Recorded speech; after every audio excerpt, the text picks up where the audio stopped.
At 4 o'clock, Churchill climbs into his big black Humber limousine to get out before the bombers come. As he's about to drive off, a dispatch rider arrives from the Air Ministry.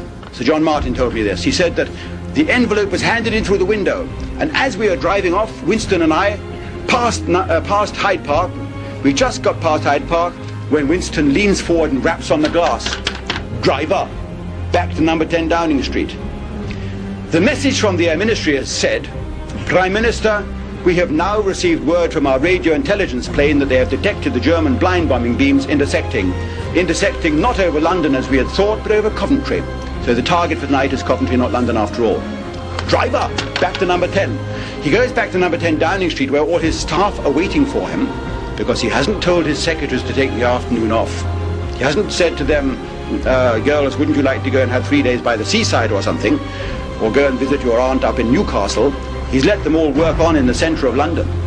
He himself has betaken himself to the countryside. He comes back and they look at him, astonished, round-eyed with astonishment, and they say, Boss, you are back. And he says, this is what Sir John Martin tells me, I have just received the most doleful intelligence from the Air Ministry, and he waves the closed brown envelope in his hand, which he doesn't tell them what's in it, that tonight a most violent and barbarous enemy air raid is expected on London, our fine capital city, on London.